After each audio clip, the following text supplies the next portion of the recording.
Mickey Mantle as far as the eye could see here in the Huggins and Scott booth at the National Sports Collectors Convention, and they are all in the collection of one man. In fact, he's the guy who wrote the book, literally, on Mickey Mantle baseball cards. The Mickey Mantle Baseball Card Collector's Guide came out just a few months ago, and he's here. It's Bill Weiland. Bill, nice to see you. Talk a little about the book, first of all. This is something you've been working on a long time, isn't it? It is. I had a 41-year legal career, and after I retired, I had basically two goals.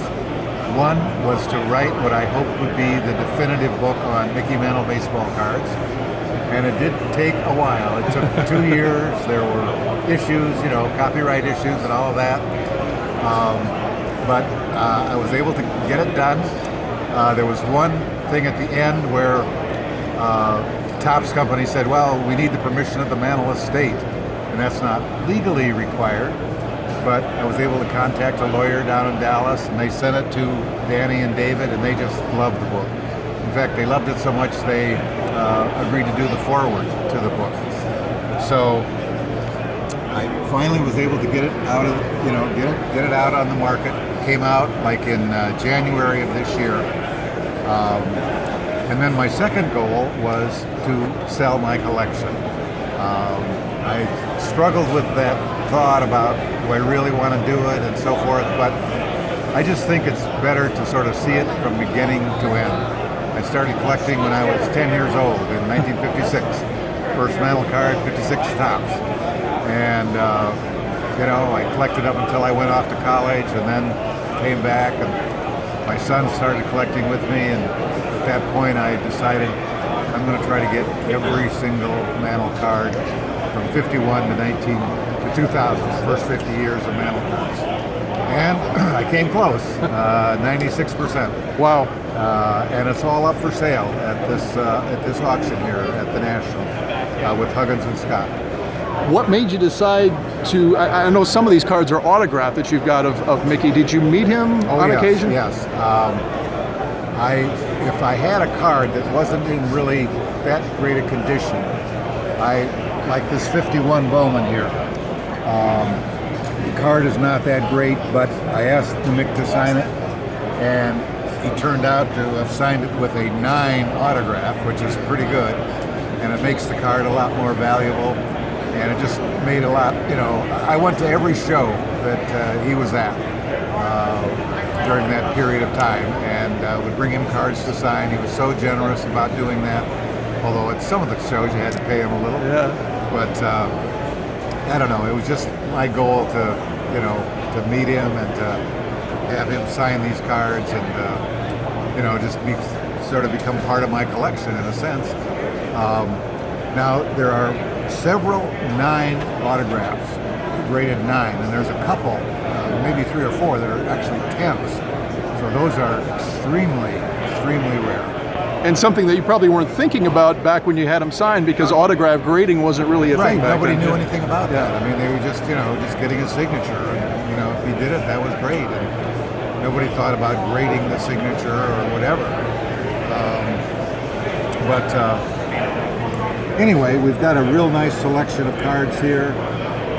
There's that 1951 I was talking about, the 52. There's a nice 53 Briggs Meat right there, very rare. And then the one that's getting a lot of attention is this one down here, the 67 Punch-Out right there, the red and white card.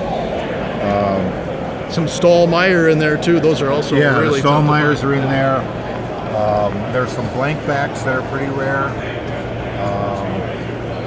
So we've got, a very good selection here, and hopefully people can come out and take a look at this stuff. And talk a little about the book here. It's obviously very well done. You're talking about 241 pages, but what when people pick this up, obviously you can see, some of the cards from back in, from the 50s on up, and you've got descriptions of each of them. What if somebody picks this up? What do they expect? What do you expect that they're going to get out of this? Well, I mean, basically, it just, first of all, you've got a complete list of cards from 51 to 69, and you've got, front and back color pictures of the cards. you've got the PSA census for each card, if there is one, and then you have the recent auction results. So what I've done, let's just take an example here. Say this, I don't know, there's all kinds of them here, but generally what I would do, like there's no PSA census on the Venezuelans, but 20 to 30 is what I you know, you get like here, the 64 bazooka. I list the PSA census so you know how many have been graded and in what condition. And then the recent auction results for this particular card. And then I just have basically the book value and a brief description of the card. And then that goes for each and every card that's in there. If there is a PSA census, I got it. Let's get a quick thumb through here as we go back toward the beginning of the very one, the 1951 Bowman. Right. Are you surprised? Obviously, you know, Mantle cards have been valuable for a long time, but are you even surprised at where the market has gone? Oh, absolutely. I mean, it's so clear because I've been, you know, keeping track of these prices, and Mantle's cards are just, you know, at their peak right now. I mean, they're just, and they're just something about the Mick. You know, these cards are, I don't know, people consider them very valuable, and they are turning out to be very valuable. We had one interesting case here with the 52. The book was going to publication around Thanksgiving, and then that week, 52 Tops sold at Heritage for over $1 million, the only post-World War II card to sell for more than $1 million. So I had to say, stop the presses. We're going to get this baby in there, and we did get it in. As you can see right here, Heritage Auctions, November 1.135 million back in November, and that was an 8.5.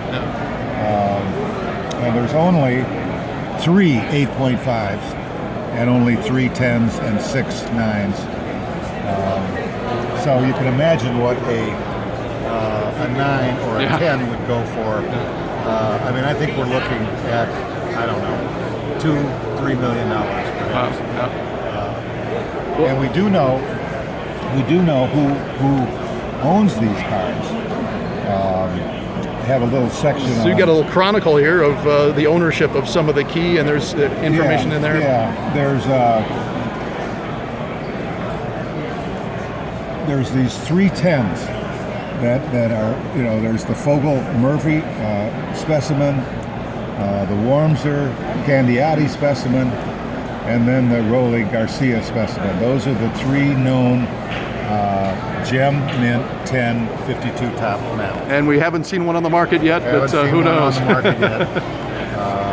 But like I say, when they do come on, it's going to be an unbelievable.